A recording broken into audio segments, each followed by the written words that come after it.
Well, good morning. Wendy Wright? Yes. I'm Richard Dawkins. Very Very nice to kind meet of you you. to do this interview. Yes. Where should we go then? Well, how's this? Okay.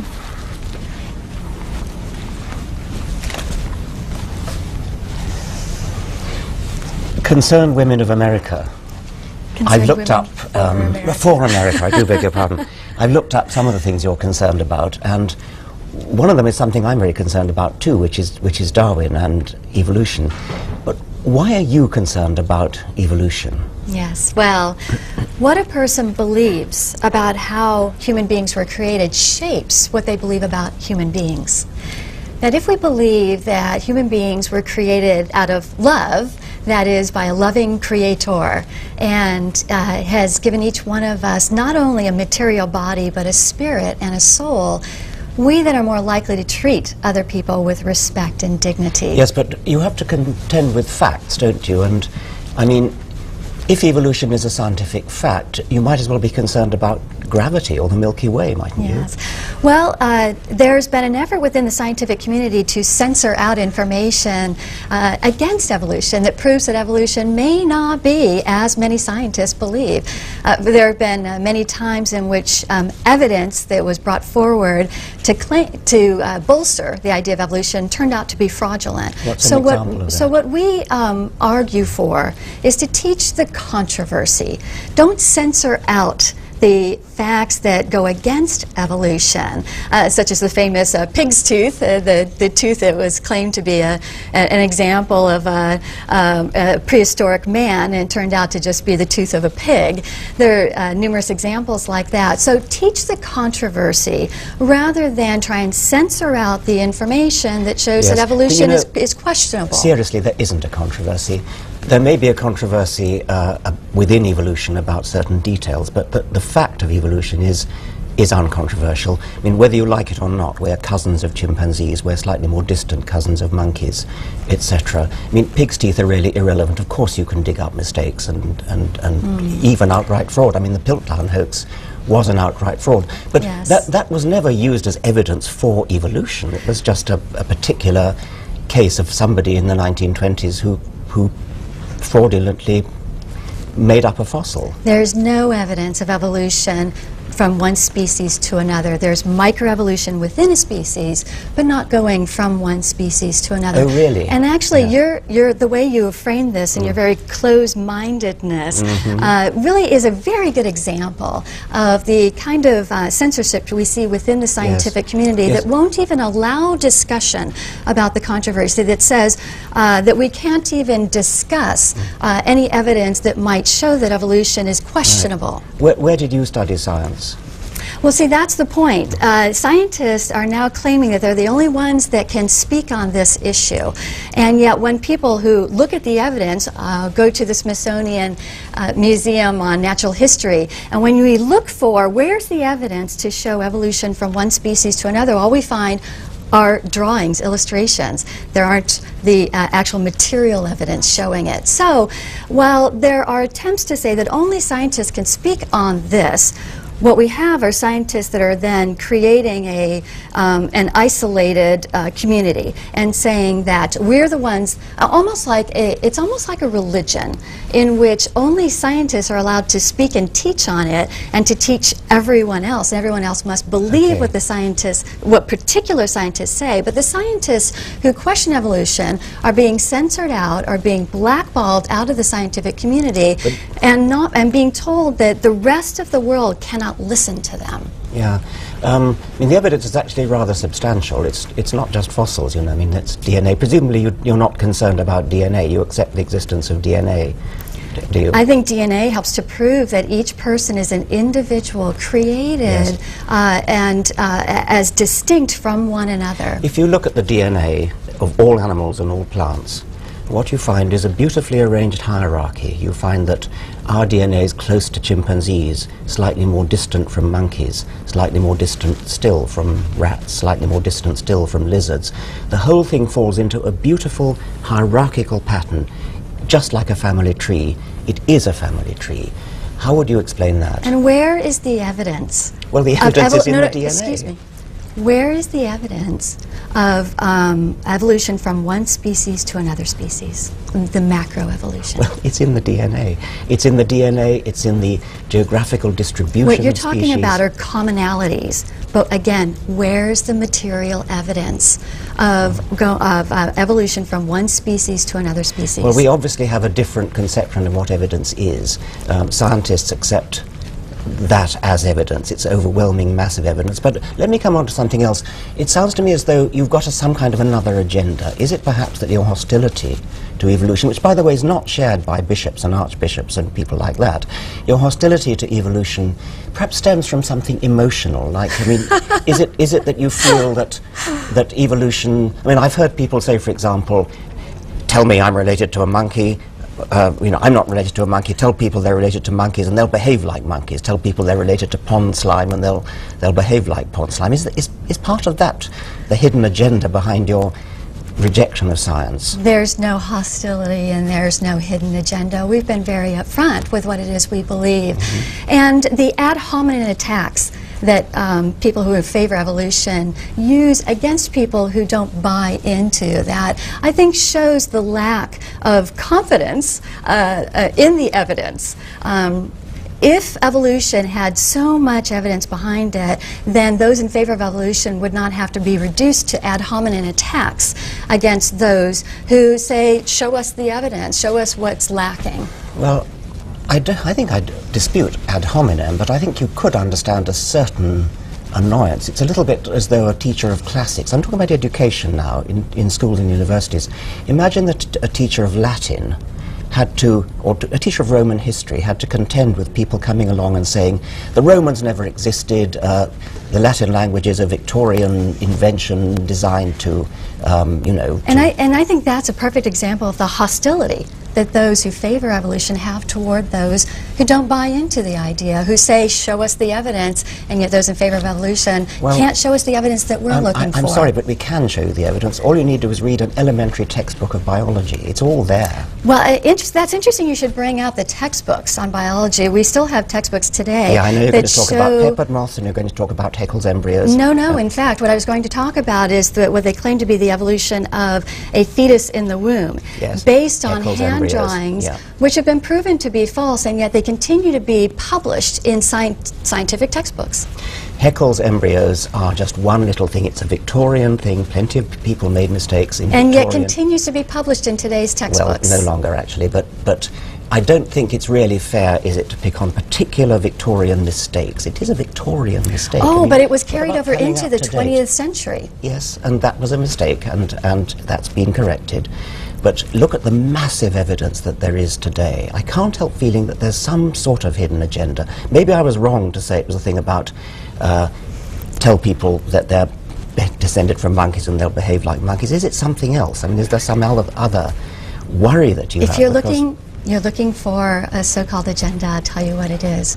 We believe that human beings should be treated with respect and dignity. Yes. And the reason we believe that is because we can see that God created each one of us. And what we find is that philosophies that are built on evolution oftentimes lead to horrific abuses against human beings. And you can see why, because it's drawn on a foundation that says human beings are just material, and they should be judged according to their utilitarian use. What can they provide for society? Okay. We don't believe that. Yes, okay. We believe that each human being, whether they can supply something to society or not, if they are disabled, if they are young, that they should be treated with the same amount of respect as you and I should be treated. Yes, I mean, I accept all that, and I agree with that. I mean, I also think humans should be treated with respect. But what we have here is an agenda. It's that you want humans to be treated with respect, and therefore, if the scientific facts go against what your perception is, then you're going to distort the scientific facts. Now, why don't you instead accept the scientific facts and say, but we still want to treat humans with respect. Let's look at evolution and let's see that we can indeed treat humans with respect within the evolution framework. What I go back to is the evolutionists are still lacking the science to back it up. But instead what happens is science that doesn't bolster the case for evolution gets censored out, such as there is no evidence of evolution from going from one species to another species. If evolution had occurred then surely, whether it's going from birds to mammals or even beyond that, surely there'd be at least one There's a evidence. massive amount of evidence. I'm sorry, but I mean, there are certainly lots of very, very senior church people who do believe in evolution, and so there is a broad, I mean, there are those, and there are others who are not bishops, but who are scientists or also Christian, or also Jews, and who believe in evolution, but who think that the idea of God kind of intervening in this sort of conjuring trick way is rather blasphemous. I mean, I know evolutionist colleagues who are also devout Christians who think that it's to the greater glory of God to study the way science actually is, rather than to try to bring God in as a kind of magician who kind of, you know, waves a wand and things happen. Yeah, Isn't that and rather I think, demeaning to God? and that is a misinterpretation, misframing of what we believe. We believe that God can and does intervene throughout history and in life. And we see that as like a loving father that's involved in his family and his children. It's not that the father is dictating everything to his children, what they can and cannot do. As a Christian, I believe in free will, that God created us with the ability to make our own decisions. Some of those decisions are bad decisions, some are good. And so to say that God intervenes in our lives, even in the creation, well, perhaps even especially in the creation of our life, is reflecting a belief in a very loving God. Yes. And there are others who'd say that God set up the laws of physics, the laws of the universe, and he did it in such a cunning way that when the time came, evolution got going and eventually produced us. Isn't that a rather grand and noble vision of God? It is, and in fact, we believe that as well. We believe that science is unlocking the mysteries of the laws put in place by God, that God created this earth with certain laws like the law of gravity to allow it to function, and that science is actually is discovering and unlocking the secrets of the laws that God put in place. Among which are evolution, which follows from the laws of chemistry and physics under the right conditions. So and that could be the working out of God's purpose, couldn't it? Couldn't evolution be the working out of God's purpose? And there are many people who do believe that God does use a form of creation where evolution is a part of that. The evolution of back up on that. That there are people, there are many people who do believe that God intervenes in this world and uses various laws like gravity or progression to create a more stable world, a better world. So I don't think that there is much, I don't think there should be as much dissension between our camps, that we can come to respect one another. In fact, we do. We respect evolutionists for their beliefs. What we would hope is that there would be as much respect on the evolutionist part toward us so that we could have a dialogue without being reduced to ad hominem attacks and accusing others of having hidden, secret, hostile agendas. I don't want to be respected for my beliefs. I want you to respect the facts. I want you to look at the facts. Don't respect me. I don't want respect. I want you to go to museums and look at the facts, and don't believe what you've been told that there is no evidence. Just go and look at the evidence. Yes, and then it's what not I would funny. say... I mean, really, go and... I've told you about hominid fossils. You can go and look at the evolution of the horse. You can go and look at the evolution of the early mammals. You can go and look at the evolution of fish. You can go and look at the transition from fish to land-living amphibians and reptiles. Any of those things you'll find in any good museum. Just open your eyes and look at the facts. And I would say open your eyes and see the communities that have been built by those who believe in a loving God who created each one of us. And what I find is that is the kind of world that most of us would want to live in, one in which there is a deep respect for other human beings because they were created by a loving God. However that creation came about, you could have your beliefs, we can have our beliefs, and both can be based on different, on evidence, even the same evidence. But I think fundamentally, where our differences come down to is whether there was a creator or whether there was not a creator. I liked one phrase you used there. You talked about the sort of society in which we wish to live. And I'll tell you quite freely that a society based upon Darwinian principles is exactly the sort of society I do not wish to live in. It would be a terrible society. It would be a sort of George Bush kind of society, if I can put it like that, or Margaret Thatcher kind of society. I do not wish to live in a Darwinian world. I do, however, respect facts, and I do recognize that the facts of science show that the world of nature is a Darwinian world. It's a very unpleasant world. It's a thoroughly unpleasant world, not the kind of world we wish to live in. So let us understand it so that we can construct the kind of society in which we wish to live, which will be a non-Darwinian society, with a sort of society which departs from Darwinian principles. A society that was based on Darwinian principles would be a ruthless, free market economy in which the rich trample the poor, in which it would be the sort of opposite of a liberal socialist society, in fact. In a way, I'm rather surprised, if we're talking politics, that the right wing in America is so hostile to Darwin. If we're going to be naive about applying science to politics, you ought to be in favour of Darwin. I'm against Darwin where politics is concerned, but you cannot argue with scientific facts. You actually helped to make my case quite well, and that is that a philosophy that is drawn out of Darwinism would be extremely brutal, and in fact has been. That has been the experience. I've just said that. I've agreed with that. And yes. That's why the societies that have been built on a viewpoint that God created each one of us, however He did it, that's part of the science of unlocking, of discovering how that was done. But recognizing that there is a loving Creator helps to build a society that is more than just livable, but pleasant. At Concerned Women for America, we have state chapters and even more local chapters. And one of the things they've been involved in is the debate over teaching evolution or intelligent design in the schoolrooms. And the position we've taken is teach the controversy. Teach all the information, not just selected information that promotes one viewpoint, which most of the time that's evolution. But let's teach all the information so that the school children can learn how to think for themselves and come to their own conclusions. Nobody could possibly object to teaching children to think for themselves. I wish that were the case, that people would not object to teaching all the information or teaching children in a manner so they can think for themselves. But sadly, there's been a very heavy-handed effort in the United States to clamp down, not allow any teaching that is contrary to evolution, even to the point of court orders. When you say teach the controversy, it would be nice. I mean, of course, scientists teach controversies all the time. There's a lot of controversy in science. There's evidence on one side, there's evidence on the other side. In this case, however, we have a very large amount of evidence in favour of evolution. But the evidence on the other side is not evidence in favour of anything else. It's actually looking for little gaps. It's looking for little things that allegedly evolution can't explain. Say, look, we found something they can't explain. That must mean God did it.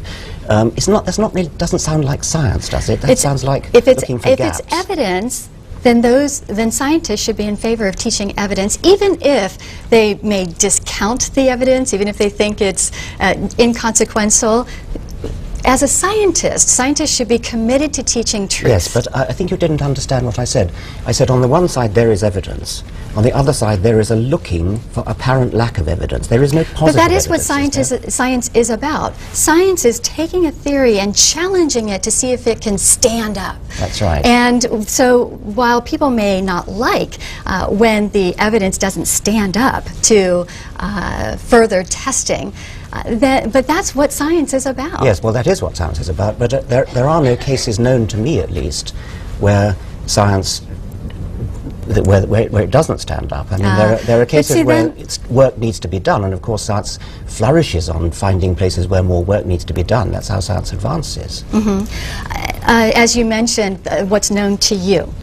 And I think that's why we need variety of people looking at theories and challenging it, because if it's one person who's dictating what can be challenged or can't, or what evidence is substantial or not, then we have a dictatorship. In science, scientists should be free to challenge theories and not be hemmed in, not be restricted by the current zeitgeist of those who are almost the high priests of science of that day. Well, that of course is right. I mean, I agree with that. But can you point to any positive scientific evidence in favour of creation? I think the fact, as you pointed out, DNA, I think DNA helps to show that each one of us are individuals. And yes, but they have to be individuals distinct. for evolution to work. I mean, I don't think that's the case. I think well, that the fact that each one of us are distinct, that no two of us are exactly alike, that helps to show that there is some intervention at the point of each person's creation.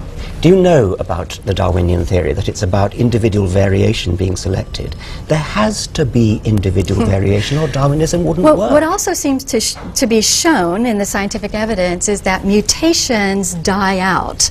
And we don't have good evidence of positive mutations being the ones that are then built on, because if they're a mutation, they're alone. So in order for something to rise up and have more of it, you need to have a good base to choose from. For example, a recessive gene in a person. Both parents may have brown eyes, and yet a child may have blue eyes. And that's because there's enough of the gene in their ancestors to have brought out that recessive gene. And that's evidence against evolution? I think that helps to show the individual nature of each person. That God created us with genes, with DNA, and that He will even use that to show His creative element in each person. The fact that you can have two people, a man and a woman, could have 13 children, 16 children, and each one is completely distinct from one another. That shows that even though they came from a common parentage, that yet there's still a creative element for each one of those human beings. Do you actually know what Darwin's theory of natural selection is? I think I know enough, because it gets pounded into us by those who simply won't allow for other information, that don't want other information to come forward. I won't do any pounding, but just let me tell you what it is. There is individual variation. Every individual, apart from monozygotic twins, is different from every other individual. That's absolutely fundamental to the Darwinian theory. Now, what happens is that among that variety of individuals, some survive better than others, some reproduce better than others. That's how we get evolution. You couldn't have evolution unless there was individual variation. You must not keep thinking that because there's individual variation, that's somehow evidence against evolution. So I come back to you, and why do you reject the idea that there is a creator who's involved in the creation of human beings, whether it was the initial creation and then he left, or is involved in the creation of each human being who's ever lived on Earth? Well, as I've said, there are plenty of ways in which God could be involved in creation of the universe, in creation of life, but Darwinian natural selection demands individual variation.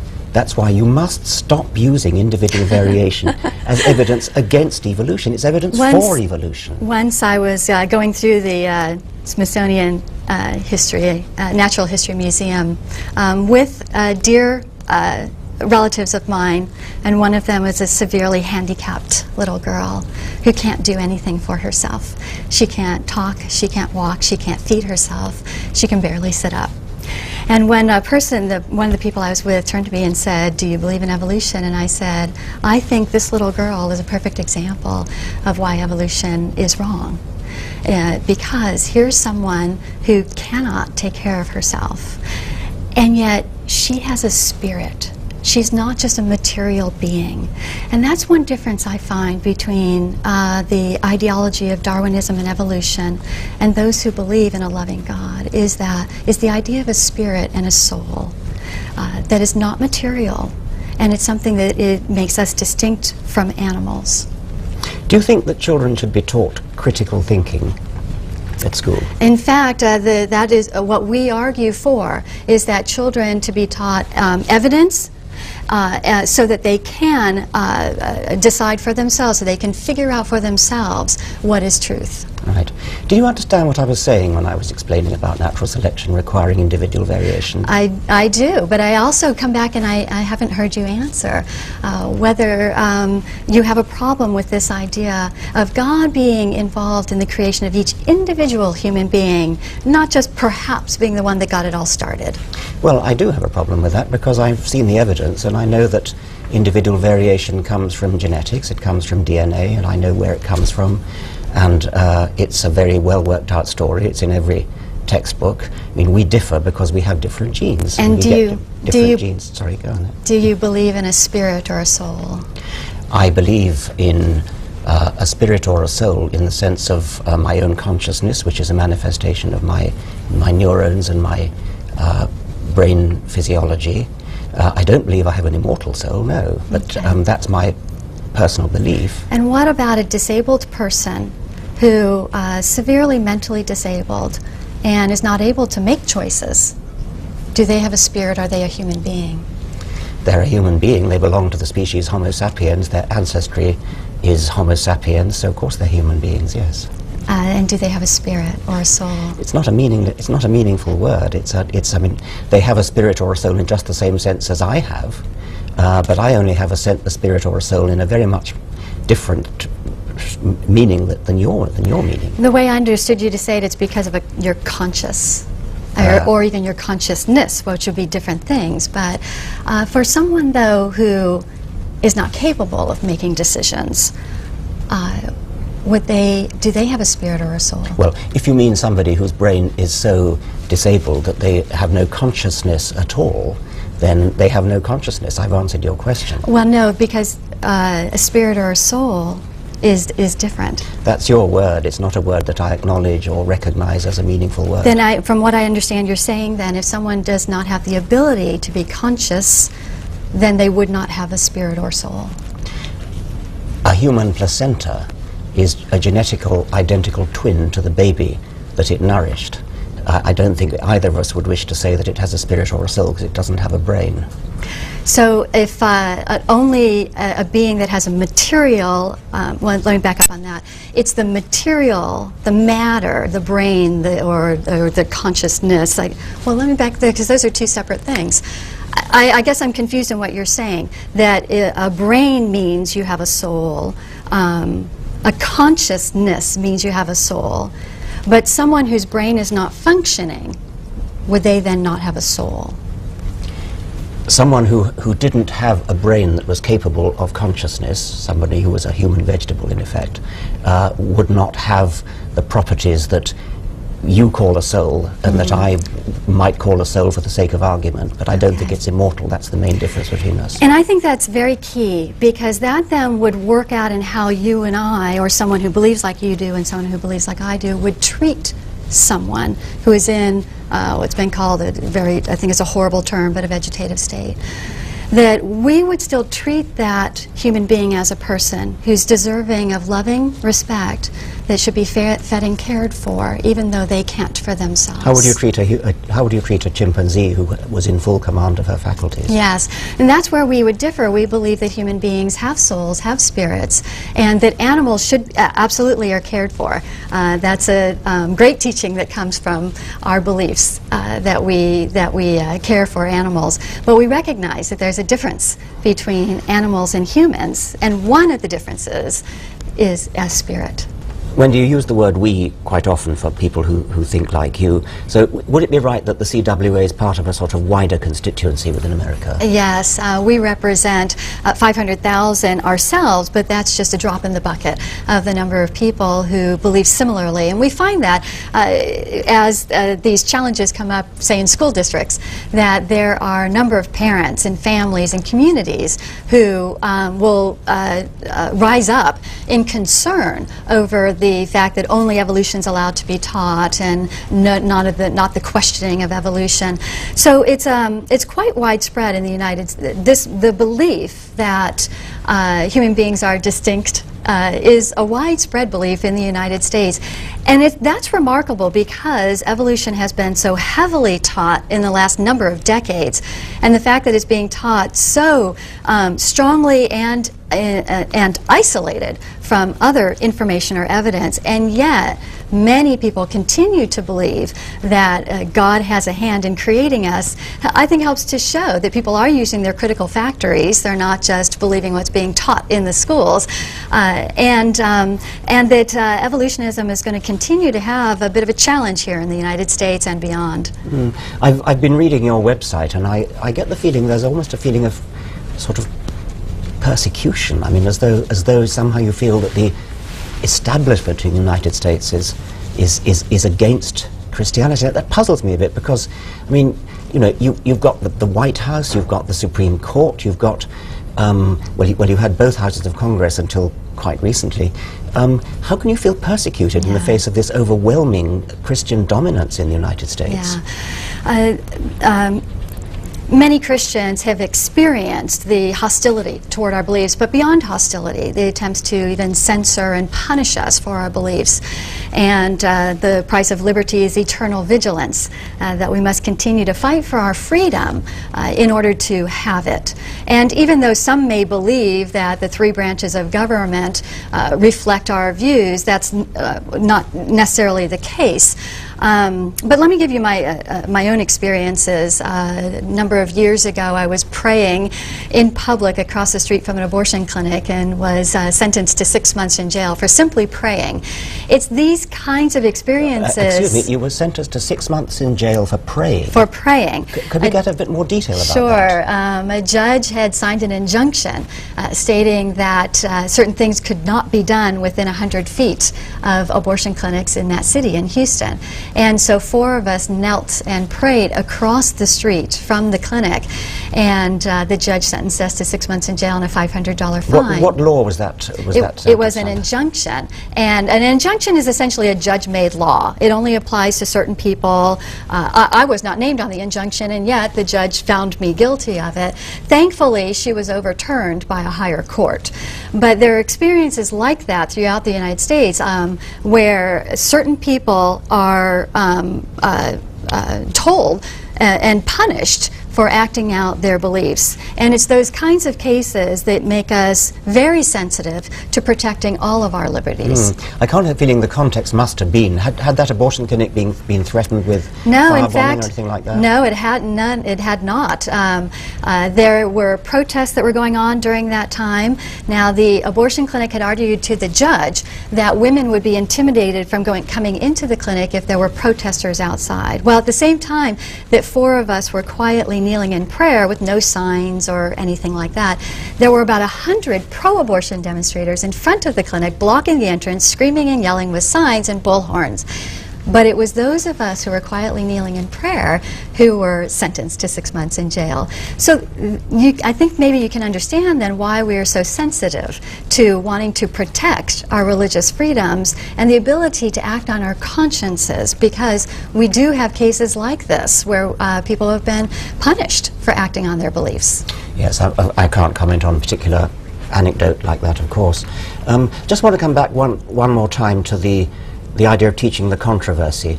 In science, we're well used to controversy, and we have controversy all the time. Since Darwin's time, plenty of things that Darwin thought have now been shown to be wrong. I mean, Darwin was completely wrong about genetics, for example. And so there are modern controversies in Darwinism. There are controversies between people who think that natural selection is all important in driving evolution. And there are people who think that natural selection is only part of it, and that there are other things that drive evolution. Nobody seriously doubts the fact of evolution, but there are controversies about whether evolution is largely driven by natural selection or only partly driven by natural selection. For example, there are controversies about whether evolution goes smoothly and continuously, or whether it goes in jumps, whether there are sort of long periods where not much evolution happens, and then a rather sudden burst of evolution, which represent a kind of step in the fossil record. Those are genuine controversies, and of course it's extremely right and proper that children should be taught those controversies. But when you say teach the controversy, by which I think you mean the controversy between science on the one hand and probably biblical creation on the other, there are lots and lots of creation myths. I mean, the Genesis myth just happens to be the Babylonian Jewish myth, which for historical accident reasons is largely prevalent in the United States. But I mean, why not teach the Hindu myth that we're the product of a cosmic butter churn, or an Australian Aboriginal myth that we come from the dream time? Why pick on the Judeo-Christian Babylonian myth? Well, we have argued when we say teach the controversies, teach the controversies in evolution, and to teach the evidence that shows intelligent design. I'm not aware of people arguing that they ought to, that in public schools it ought to be taught the biblical accounts of creation. So when we say teach the controversy, we mean teach all the evidence, including the evidence that goes against evolution, teach the evidence for intelligent design. Who do you think the intelligent designer was? Well, see, that's something that I think scientists can debate. But the idea that there was an intelligent design to the process. In fact, what you've mentioned regarding even natural selection, and that there could be somebody or something that put all these laws in place that now the world is operating off of, does back up this idea that it was a being, an intelligent being, that caused all this, the whole world, to happen. Yes, I mean that's what a bishop might say. I wouldn't say that, but there are plenty of Christians who would say that. Wouldn't your life be a lot easier if you went along with the bishops and said the evidence in favor of the fact of evolution is overwhelming, so let's accept it and bring God in there? I think one issue is this idea that we take orders from a hierarchy. Okay, no, and there are some bishops that believe like you do, and there are other bishops that don't, yes, that believe differently. No. And so it's easy to select those who believe like you do and rely wholly as if they speak for everyone. Yes. But those bishops don't speak for all Christian leaders. I leaders. I accept that, and I would hate to suggest that you take orders from authority. I do wish you look at the facts a bit more, though. I mean, they are actually very interesting. I mean, you'd be fascinated. Just read a book. I think, I find that to be quite demeaning to claim that we don't read books, or that we don't know what evolution is, when in fact most of us have been through the museums that you and your folks have put together. Yes. It probably would be helpful to the dialogue if the evolutionists were not so demeaning and degrading to others. And again, I kind of go back to perhaps that comes out of the philosophy of evolution, that some people are better than others. You said there was no evidence of intermediates in evolution, and I told you about 5 fossils. And what I say, if that were and if those were valid, there would be tons of evidence, because there are so many different species that there ought to be tons of evidence, even let's say for 1% of the macro evolution that's taken place, there should be evidence. But there's not even 1%, let alone 10 or 50 or 70%. There is a massive amount of evidence. You just need to go into the books and go into the museums and look at it. It's there. Yes, and you're believing people who are telling you there's only 1%. And again, I go back to it's very demeaning to say that we only believe what we believe because we've been told that, and yet we have evolutionary scientists who want to be the ones to tell all of society what is fact and what's not fact, and to censor out information that is inconvenient. I'm asking you to go and look at the facts. I don't want you to believe me, just go and look at the facts. Yes, and I have. And again, I go back to let's look at the differences of what your philosophy lives out, the evolutionary philosophy, and how does that end up working out in a society? Yeah, I've accepted that if we worked out society on Darwinian grounds, it would be a very, very unpleasant right-wing society. I've accepted that. Well, I don't know right-wing. It seems to be that you fall back on ad hominem name-calling. All right, then, free market, ruthless trampling on the poor. That's what it would be like. What I find interesting, though, is a Darwinian society. I don't want a Darwinian society. Communism was based on atheistic beliefs and evolutionary beliefs, and communism resulted in a decade that had more deaths, over 100 million deaths committed because of communism, than all the killings combined of every century prior to that. So when you talk about socialism, which is a close cousin to communism, being a better way of life, I look back on what beliefs was communism and socialism based on, and the atheistic belief that human beings are not distinct and should not be respected. When you say distinct, do you mean distinct from each other, or do you mean when human beings are not distinct from each other? Is that what you mean? Human beings are created as distinct from one another and should be treated with respect, even if they are not utilitarian, even if they are not able to provide something to society. The atheistic belief, the evolutionary belief, is that you're unnecessary and unneeded if you cannot provide something for society. That's an extraordinary thing to say. I mean, you equated atheistic with evolutionary. That means that's wiping out most of the bishops. They wouldn't take very kindly to that. I know I've recognized that there are varying degrees within the evolutionary beliefs. It's the hardcore evolutionists that reject the idea of a creator that then pave the foundation for very brutal societies. Well, I have accepted that if we were to base our societies on Darwinian principles, they would be brutal, harsh and unpleasant. I have told you that I want not to live in a Darwinian society. I've suggested to you that it might be a good idea to learn something about Darwinism so as to know what to avoid in setting up society. And it would be helpful to learn what are the characteristics that make successful and healthy society. And let's build on those characteristics. I agree with that, and among those characteristics would be critical thinking, a respect for education, a respect for evidence. And respect for human beings. And a respect for human beings, very much so. Regardless of whether they can provide for society or provide something to society. Yes, indeed. That's the essence of the liberal philosophy which I espouse, that human beings should be respected, their health should be taken care of. Even if they don't have a functioning brain that is conscious. They should be given, their hospital care should be taken care of by the state. That's a liberal principle which I espouse. It's an un-Darwinian principle. And see, I believe that it's not a state, because a state is an institution or an entity. It's human beings that provide care for others. Well, okay, human beings provide care for others. None of that bears on the truth of whether evolution actually happened. And that is a matter of fact. It's like gravity. You can't get away from fact. Study the fact, learn the facts, and then make up the society that you want to live in on the basis of the facts as they are. Yeah, and the facts that would include what makes the better society is one where there is deep respect for each human being, and a way to inculcate deep respect for each human being. And the way to inculcate respect for human beings is by seeing that they were created.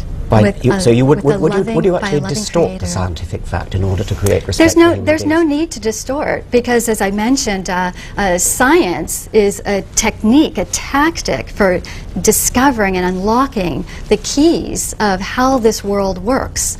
And so we don't need to deny any facts, because the facts end up bearing out our beliefs. So sometimes it takes time for science to catch up with the beliefs that have made the best societies. Sometimes it takes a while for science they may stumble across something and take the wrong interpretation from it and build a philosophy on it, and then later realize, oops, that wasn't correct. So science oftentimes changes its own beliefs based on new evidence that comes forward. But oftentimes what ends up happening is, as science progresses, it backs up the belief that there's an intelligent designer. Science proceeds by what the philosopher Karl Popper called conjectures and refutations. So, you have an idea, you have a hypothesis, and then you see if you can refute it.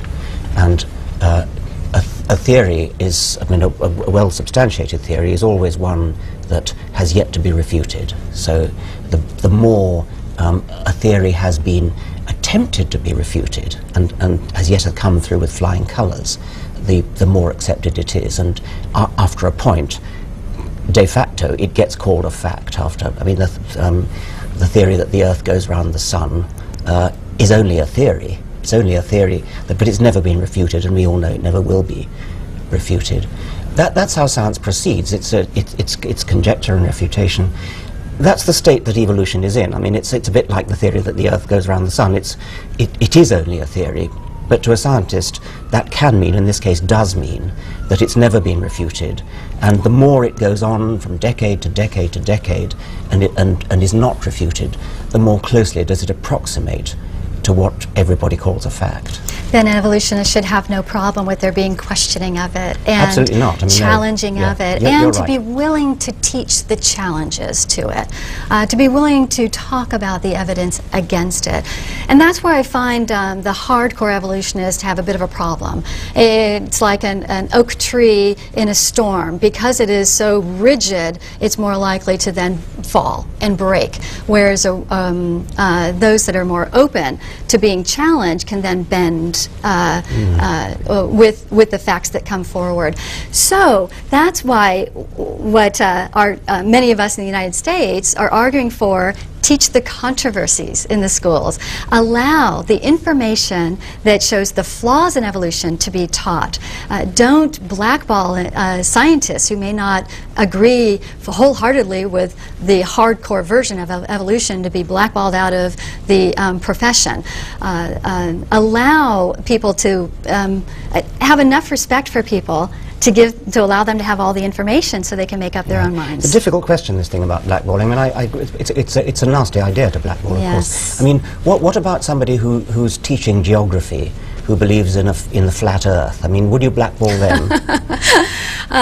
Well, always extreme cases are used. That's that's not what we're facing here in the United States. What we're facing are scientists who may not agree wholeheartedly with the hardcore view of evolution, who do believe in intelligent design. They're being denied their careers. Well, they're being denied. So it's better to argue from the facts of what's happening rather than some hypothetical. Okay, let's take intelligent design. I mean, the leading intelligent design proponents in this country believe in evolution. They believe that we're cousins of chimpanzees, we're cousins of kangaroos, etc. But what they don't believe is that God is completely absent from the process. So they believe in evolution, but they believe that God, as it were, helped evolution over the difficult jumps. There are some things that they call irreducibly complex, which, and scientists dispute that they're irreducibly complex, but the point is they do believe in evolution. They do believe that we're descended from reptiles, for example. Well, it's just that they think that God helped over certain of the difficult stages. Mm-hmm. So it would be wonderful to interview them and let them speak for themselves, present their information and their evidence. Yes. And to show that there are a variety of views. And that's why the hardcore evolutionists should not have a monopoly on what is allowed to be discussed or researched in science. Would you accept, well, nobody's going to make any restriction on what you're allowed to research, of course. Well, that's done, of course, through funding, through grants, through positions at universities. There are ways to restrict what can and can't be researched. I mean, funding of scientific research is always a problem, and all scientists have a time when they grumble about not getting funding. I mean, you do have to, you're competing in a marketplace, and the NSF and other grant-giving bodies have to give money where peer review suggests it's going to be most useful. I mean, that is definitely a problem, of course. Would you accept that what you call teaching the controversy should be done in classes of religion or classes of history of ideas, rather than classes of science? Teaching the controversy refers to teaching the evidence and the facts that dispute evolution. So it should be taught in the science classes because it's teaching evidence. Yes, I mean, when I asked you about evidence, you said there are no fossil intermediates, and when I told you about fossil intermediates, you changed the subject. I mean, no, when I don't change the subject, what I say is that if there were, if there had been evolution from slime to human beings, that there'd be a massive amount of evolution. If there was evidence of going from slime to human beings, there'd be a massive amount of evidence showing interspecies, from one macro species to another. And that's where I find the concept of evolution lacking. And so the burden really is on the evolutionists. Oftentimes it's been thrown back at us that we just need to look at the information. But let me throw it back on you all to say, look, this is what's needed to convince us. So you need to come up with a large amount of evidence to back up this claim that there's been a large progression of macroevolution throughout the years. Yes. How are we going to make you look at it, though? Because, I mean, I told you... Well, no. We look at it. We look at it. Again, when I go back to... it's easy to blame the other person. to blame by saying that we're ignorant. But what I'm saying to you is, if there were enough evidence, it would convince it will convince those who are open to the information. There's such a vast number of people in the United States and elsewhere who do believe in an intelligent design, that there's a creator. If there was a vast amount of evidence, solid evidence to back up evolution, that would influence a significant number of the vast number of people who believe in intelligent design. That sends me close to despair, because the evidence is there. I mean, I keep telling you about it. No, just let me tell you some of it. There is evidence for example, the transition from fish coming out of the water onto the land. It's beautiful evidence. It's elegant. I mean, they're lovely fossils. Go to Philadelphia and have a look at the wonderful fossil they've got there. I'm sure they have replicas in the Smithsonian here. Just look at that evidence. It's beautiful. The evidence for the transition between the reptilian jaw and the mammalian jaw. The reptilian jaw has several bones. The mammalian lower jaw has only one bone. And the other bones that were in the reptile have now moved into the inner ear. It's a beautiful transition. So what is your cause in life? I would think that if your cause was to convince others that evolution is correct, not just a theory but a fact, then you'd be devoting yourself to finding this information and making it readily available. What I find is that you're spending a lot of time arguing with me, trying to convince me, instead of showing the evidence, or spending your time producing evidence. Was I not just telling you about fish that are intermediate between the sea? But again, what I go back to is, if there was a large enough amount of evidence, which there should be, if we have gone from slime to human beings, there should be an overwhelming amount of evidence, not these isolated cases that could be interpreted differently. And see, one problem that evolutionists have is that in the past, when there's been great acclaim of a discovery to show from one species to another, it's been proven to be fraudulent.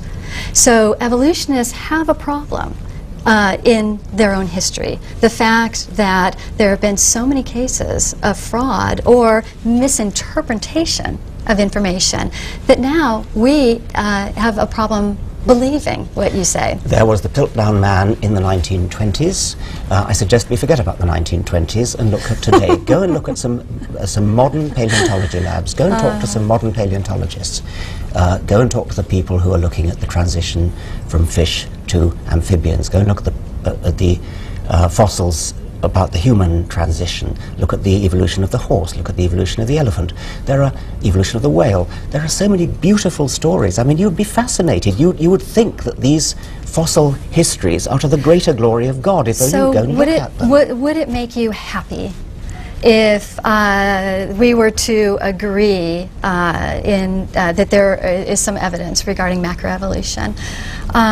Would that alone make you happy, or would you still be unhappy and feel that your cause is unsuccessful if many of us still believe that there is an intelligent being who caused this to happen? It would make me enormously happy. I would love it. If you said, yes, yes, yes, evolution is obviously a fact, I accept evolution, but God did it. I mean, that wouldn't, I mean, I wouldn't agree with that, but it would make me hugely happy. At least you looked at the evidence. And I don't understand why that's so important to you, that I believe exactly like you believe. No, it's not important to me. I am an educator, I'm a scientist, I'm a university professor, I teach. I love it when people see the beauty of nature, the beauty of evidence, and just look at it and appreciate how elegant it is. It really is beautiful. Go and look at it. What is the danger in believing in an intelligent designer? I don't think that's a danger. Well, as an atheist, which I am, a very strong atheist, I have a quite separate agenda. That is an agenda, but it's not my agenda as a science educator. I'm now talking purely as a scientist and a science educator, and I am distressed that somebody as intelligent as you is refusing to look at the evidence. And what is your agenda as an atheist? Because that is going to influence the work that you do. Well, I like to think it's not, actually, but whatever I might say about that, I've done another television program about that, and I was a very strong atheist in that program. This program is about Darwin. And there are many Darwinians who are not atheists, and all I'm talking about now is the factual evidence, and I'm suggesting to you that you might do a better job for your religion if you would open your mind to the factual evidence and realize that actually you could use the genuine scientific factual evidence to the greater glory of your God, rather than running away from the evidence. But again, that's where we differ. We don't believe we are running away from the evidence, and what we are seeking to do is to help people to understand who God is, that He's a loving God, and part of His love toward us is that He created us, the fact that He wanted us to exist. Maybe He did it via evolution, though. And